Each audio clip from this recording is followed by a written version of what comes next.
25 ଜୁନ 2026 ଗୁରୁବାର को ପଡ଼ିବାକୁ ଯାଉଛି ନିର୍ଜଳା ଏକାଦଶୀ। ଆଉ ଯଦି ଏହି ଦିନ ଆପଣ ବ୍ରତ ରଖିବେ ତ ଆପଣଙ୍କୁ ପୁରା ବର୍ଷର ସବୁ ଏକାଦଶୀର ଫଳ ଏହି ଦିନ ଆପଣଙ୍କୁ ମିଳିଥାଏ।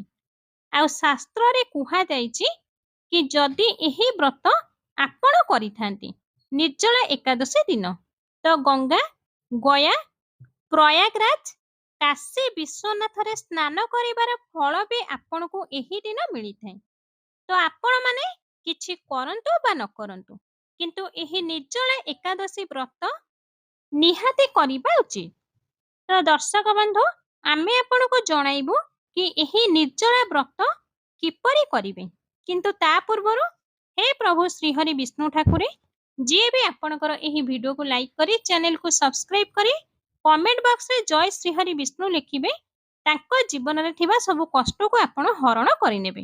ଆପଣ ନିର୍ଜଳା ଏକାଦଶୀ ବ୍ରତ ବିନା ପାଣି ପିଇକି କରିପାରିବେ। ଯଦି ବି ଆପଣ ବିନା ପାଣିରେ ବ୍ରତ ରଖିପାରିବେ ନାହିଁ ତ ଆପଣ ଫଳ ଖାଇକି ପୁରା ଦିନ ଏହି ବ୍ରତକୁ ରଖିପାରିବେ। ତ ଆପଣଙ୍କୁ ଏହି ଦିନ ବିନା ପାଣି ପିଇକି ଯଦି ସମ୍ପୂର୍ଣ୍ଣ ବ୍ରତ ରଖିଥାନ୍ତି ତ ସାକ୍ଷାତ ଶ୍ରୀକୃଷ୍ଣ ଭଗବାନଙ୍କର କୃପା ଆପଣଙ୍କୁ ହିଁ ପ୍ରାପ୍ତ ହୋଇଥାଏ ଏବଂ ଆପଣଙ୍କ ପରିବାର ସବୁବେଳେ ସୁଖ ଶାନ୍ତିରେ ବିତିଥାଏ।